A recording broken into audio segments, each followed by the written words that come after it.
baseball fans. Welcome to another episode of the Hot Corner. I'm your host, Steve Harmon, coming to you straight out of scorching Sacramento. Well, it's not quite scorching yet, but it will be. And this is where history will be made. The major leagues are coming to town and will be here for at least the next 3 years. The circumstances are certainly odd, given that the A's are a temporary tenant waiting to take residence in Las Vegas 3 years from now. That's right, major leaguers coming to play in a distinctly minor league setting. Sure, the stands may be packed every game, but with capacity at 14,000, it may feel like a series of spring training exhibition games for visiting players. Will be wild. On the Hot Corner, I make observations on the teams I grew up with as an East Bay kid, the San Francisco Giants and the team formerly known as the Oakland A's.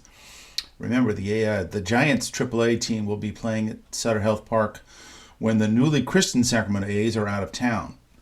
Today, I'm going to take a look at the careers of two of the Giants' central figures on their pitching staffs.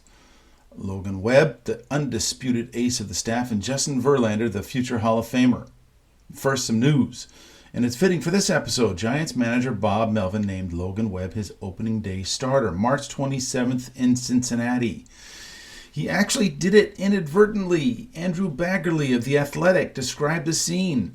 Melvin just offhandedly mentioned to a scrum of reporters that Webb would be starting opening day. Logan Webb found out only when he saw a news crawl announcing it on the MLB network in the clubhouse. Baggerly writes, quote, Melvin appeared earnestly surprised when reporters took out their phones to post the news on social media. The manager considered the assignment so obvious that he hadn't bothered to give up an official heads up to Webb. It'll be Webb's fourth straight opening day assignment, getting up there with the greats of San Francisco's franchise. Juan Marichal did it 6 times, Madison Bumgarner 5, and Tim Lincecum did it 4 times. In other news, Major League Baseball announced teams will have the option of taking part in an experiment this spring testing the automatic balls and strikes system. Teams would get 2 challenges a game, though they'd get to continue with more if they don't lose their challenges. I'm for it. I've seen it work in Sacramento at the AAA level. It's quick, unobtrusive, and gets it right. Too many umpires have made egregious calls on balls and strikes that have a direct impact on the game that it's time for this new advancement. If Major League Baseball likes what they see this spring, they may seek to implement it next year. Okay, on to the subject of today's episode. Call it an appreciation. I want to take a look at the careers of Logan Webb and Justin Verlander. Take a step back, stop and smell the roses, appreciate what these two pitchers have done before we get pulled into the daily rigmarole of the season. In this age of predictions and projections, we're all in such a rush to know what's going to happen, make our fantasy team picks, and lay down hard-earned money to try to make a buck on what we think we know about the game. But I'm not here to project or predict. Why try to predict a game that's so unpredictable? I take a look at their careers with the basic tools offered on the Baseball Reference site, with the stats you cherish on the back of your bubblegum cards.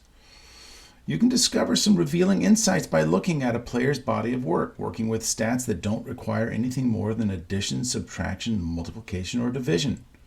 They're called counting numbers by our new analytics kids, they usually derisively refer to the counting numbers. But you have to remember, counting numbers are things that are accomplished. Every single out is an accomplishment. Every single strikeout is an accomplishment. And when you start adding those up over time, they show the body of work. They show what you need to know about a player's career. All right, so let's dive in. Webb first. He'll be 28 years old all year long this year. He's a November baby. Amazingly, he's starting his 12th year in the Giants organization. He started out as a 17-year-old kid drafted out of Rockland High School. And in the 4th round of the 2014 June amateur draft, I took a look at that draft, and you have to say that Logan Webb was probably one of the better picks in that entire draft. Definitely the best pick in the 4th round. There are maybe 2 or 3 players who've had any kind of distinguishing career out of that fourth round. Ryan Yarborough might be one of them. But Logan Webb signed for $600,000 as a kid out of high school.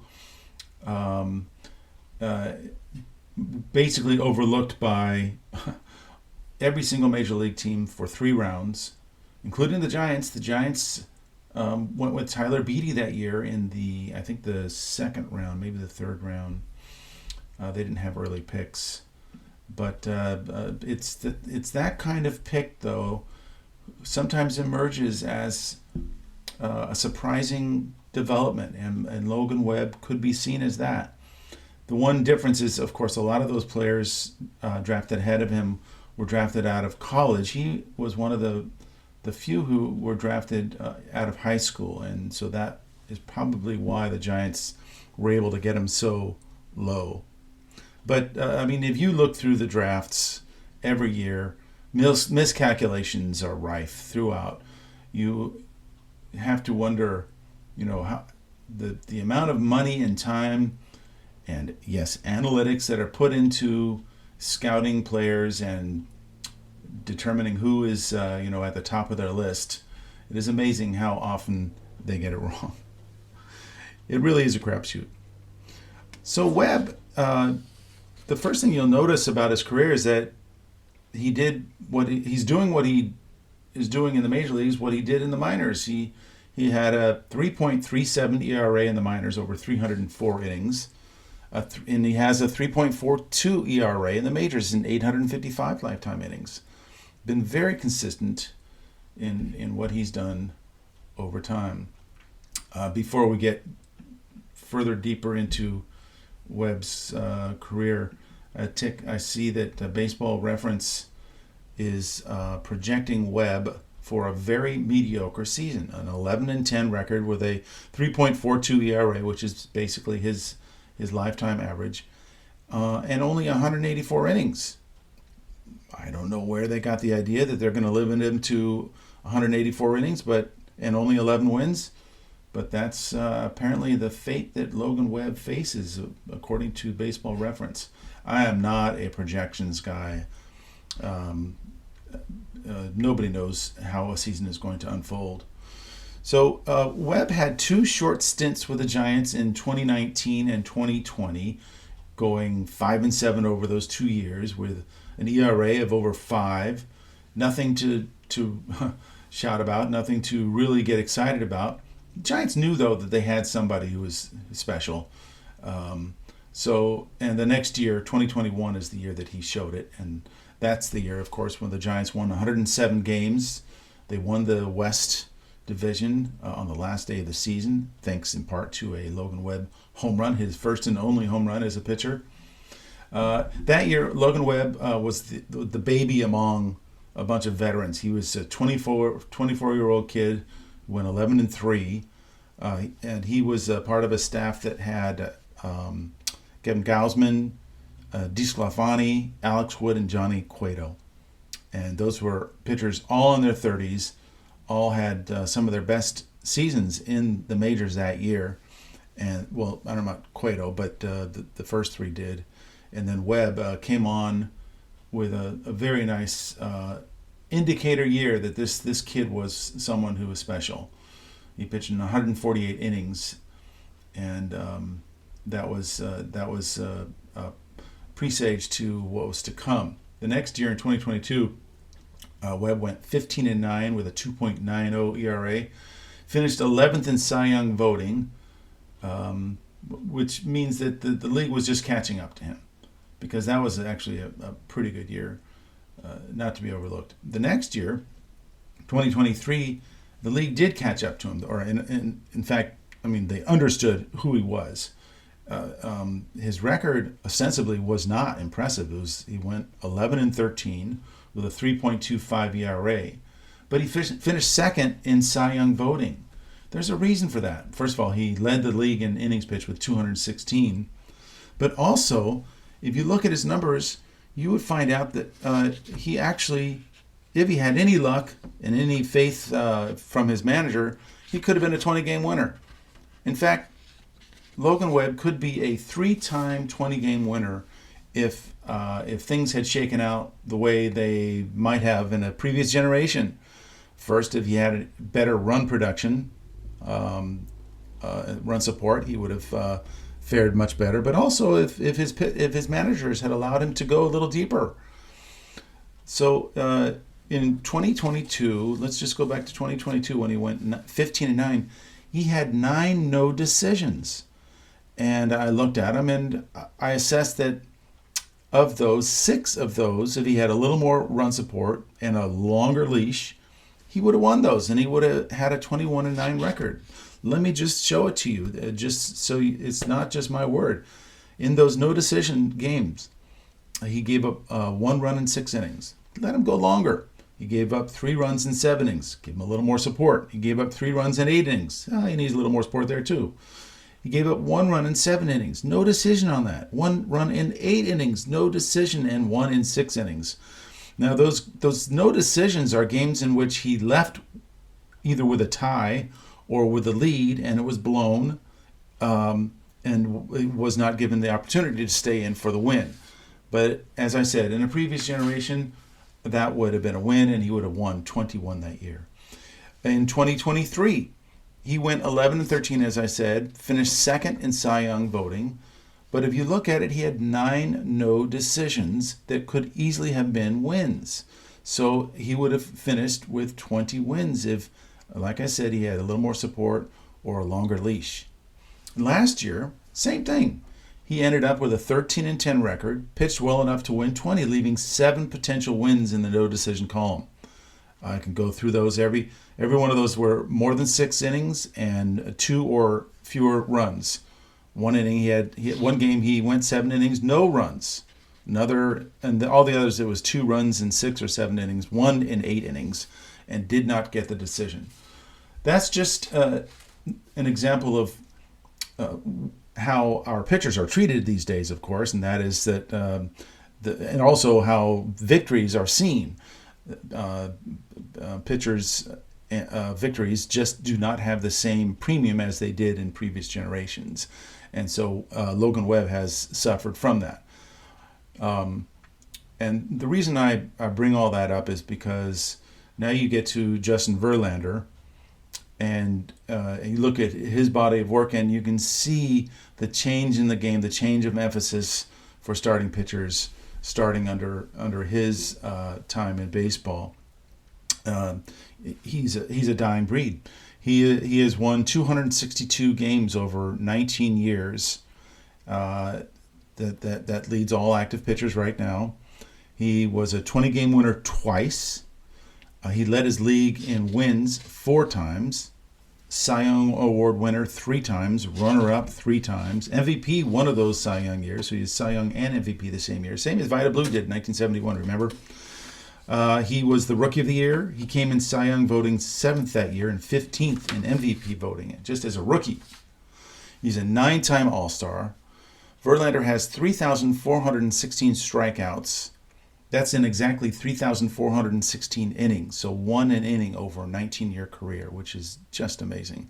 Those 3,416 strikeouts are 10th all-time. Verlander could conceivably pass Walter Johnson and Gaylord Perry this year. He needs 93 to pass Johnson, the big train, and 118 to pass Gaylord Perry, the former Giant great.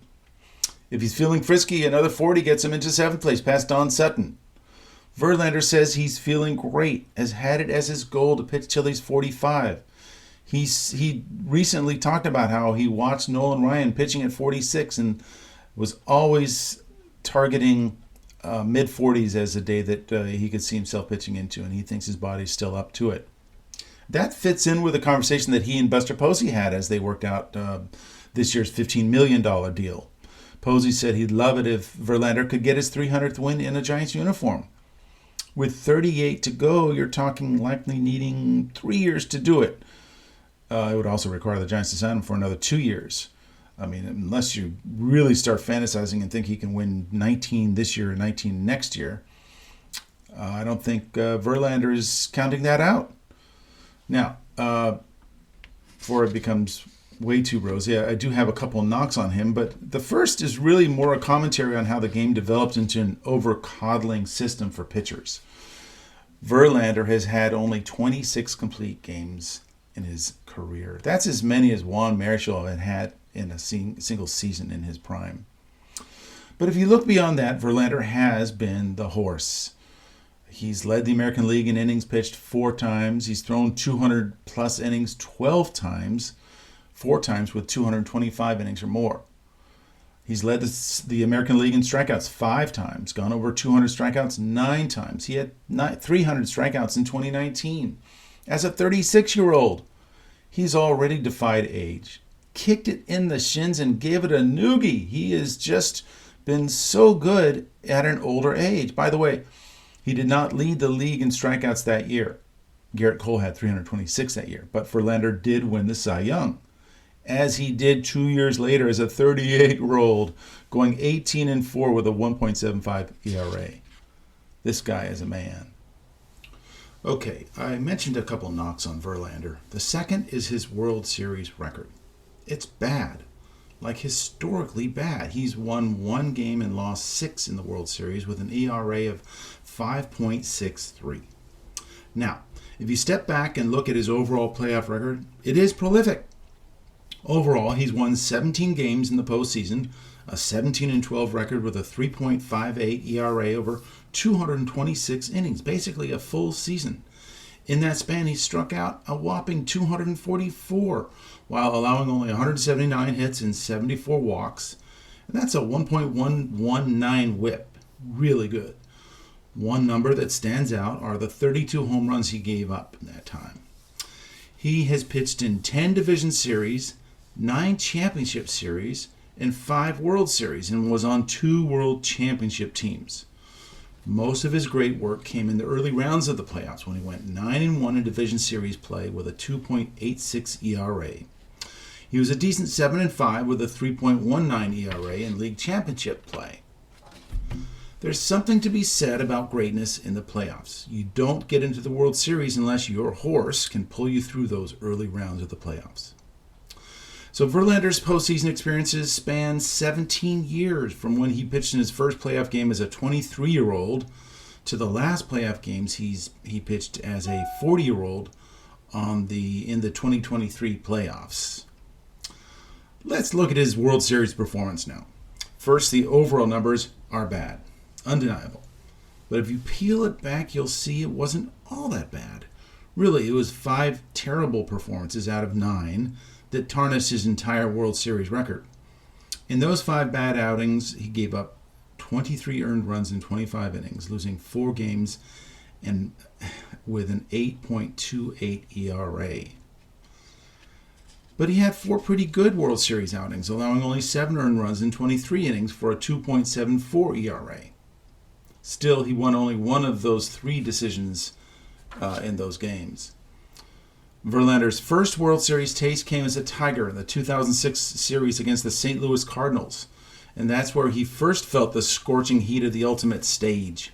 He lost the opener 7-2 when he gave up home runs to future Hall of Famers Scott Rowland and Albert Pujols, and then lost the clinching game 5, 4-2 when he gave up 2 unearned runs on his own throwing error. His next World Series appearance came in 2012, and we can all remember that. But I want to set that up with a look at how dominant Verlander was in the postseason before he entered the biggest stage against the Giants. He held the scorching hot Oakland A's to 1 earned run over 16 innings to win 2 games in that division series, including a 4-hit shutout with 11 strikeouts in the clinching win for the Tigers. Remember, the A's had finished that season winning 36 of their last 53 games. That's a .679 winning percentage, including their final 6 in a row to clinch the title on the last day. They were hot that year. But Verlander was hotter. After dispatching the A's, he dominated the Yankees in Game 3 of the championship series. He carried a shutout into the 9th inning before giving up a home run to Eduardo Nunez, emerging with a 2-1 win as the Tigers went on to sweep the Yankees in 4 games. The clear favorite now in the upcoming World Series with the Giants. We all remember it, though, the shock when Pablo Sandoval scorched Verlander for a solo home run in the first inning of the series opener, and then the delirium when Pablo got him a second time in the 3rd inning. Verlander was gone 1 inning later.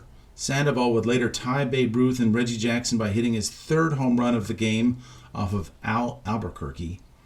And 4 days later, the Tigers were done, swept in 4 by the Giants. That game may have solidified the image of Verlander as one of a long line of stars to have folded on the big stage of the World Series. Verlander got back to the World Series 5 years later in 2017, and he got a bit of his reputation back with 2 solid outings against the Dodgers, but he was still star-crossed. He gave up only 2 hits in 6 innings in Game 2, but both were home runs, one to Jock Peterson, the other to Corey Seager, so he left down 3-2. The Astros eventually won that game in extra innings. Verlander again was effective in Game 6, but lost despite giving up only 2 runs in 6 innings, striking out 9 and walking none. The Astros came back to win Game 7 in what will be known as the Trash Can Series. He pitched again in the 2019 series, losing twice with a 5.73 ERA in 11 innings, and again in the 2022 series, going 0-1 with a 5.40 ERA in 10 innings. But even behind those numbers, you'll find that he wasn't awful, just a bit unlucky.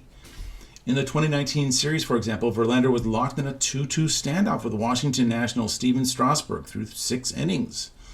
But he grooved one to Kurt Suzuki to lead off the 7th, probably taking the 35-year-old catcher too lightly, though he shouldn't have. Suzuki had hit 17 home runs that year in just 280 at-bats. Verlander walked the next hitter, and that was it for him. The Nationals exploded for 5 more runs off the bullpen that inning, on their way to a 12-3 win.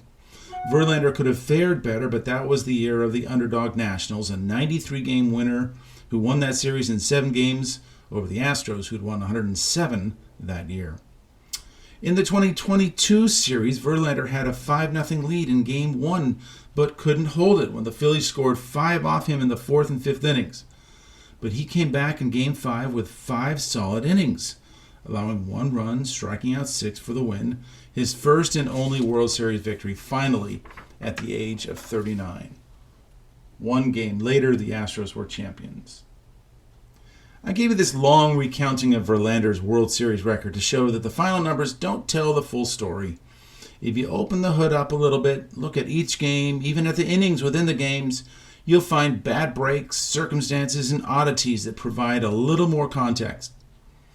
Yes, there's no arguing that Justin Verlander's overall World Series performance is undeniably bad, especially for a sure Hall of Famer. But like all storylines, there's less black and white than meets the eye.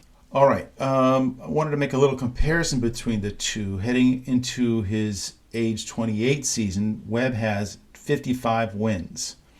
Verlander had 83 wins going into his 28 year. So that just shows the generational difference in how teams have approached the concept of wins for pitchers.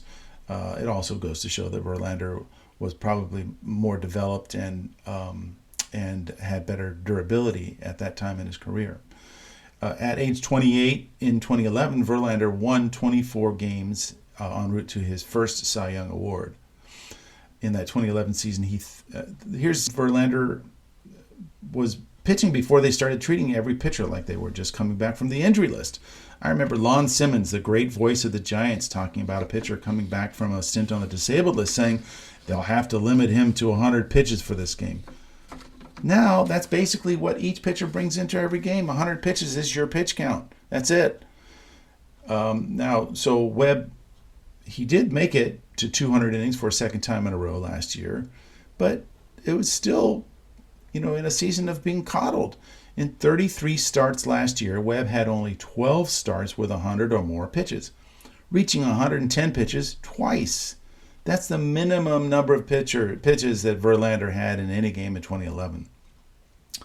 So the question is whether Webb can make that leap into longer endurance. But I think it just depends on management and Major League Baseball, and it just doesn't appear to be in the business doing anything other than babying them.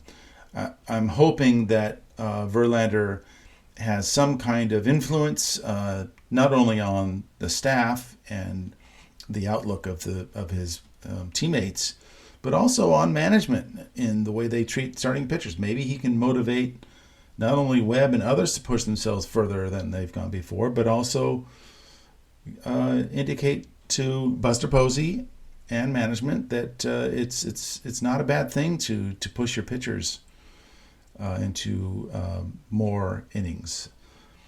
Now, they talk about Verlander bringing a clubhouse presence that could rub off on the younger pitchers. That's all well and good, and Logan, Webb, and other 20-somethings would do well to perk up when Verlander talks. But they should also just look at his record like we've done here. He's had the kind of career every one of those pitchers dream about. So why wouldn't they want to follow in his footsteps and try to do what he's done? But Verlander said recently he isn't there just to provide a presence. He wants to win. He wants to show he's still got it. He had a neck injury last year that limited his performance, but he says that's behind him. He's in the best shape he's been in. They all say that. But Verlander's track record of durability speaks for itself. I believe him.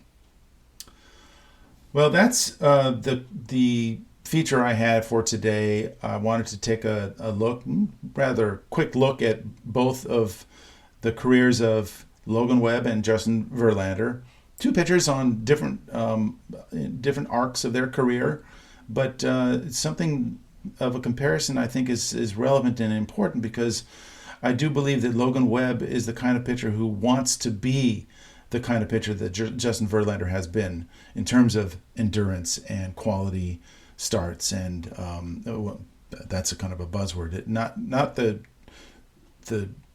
accepted quality starts of 6 innings, 3 earned runs. I'm saying really good deep starts that go into the 8th and 9th inning, and I'm here to hope that all comes to pass as we move into the 2025 season.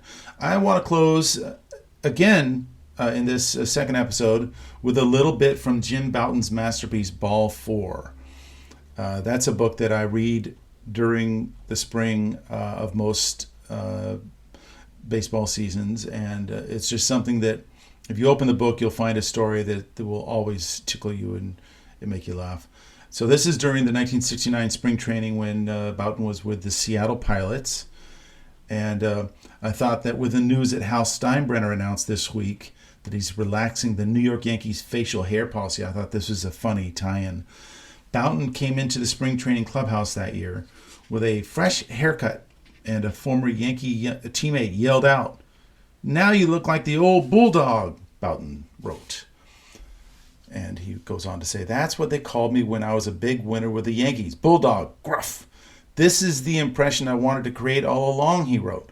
"Maybe they'll think because my hair is short, I got my fastball back. You got to use all your weapons." All right, maybe it's funnier when you read it than when you read it out loud. Okay, this was the Hot Corner with Steve Harmon. A look at the Sacramento A's is on tap for the next episode. You can find this podcast on Spotify and other podcast platforms. See you next time. Thank you for listening. And one final thought, lay off the slider low and away.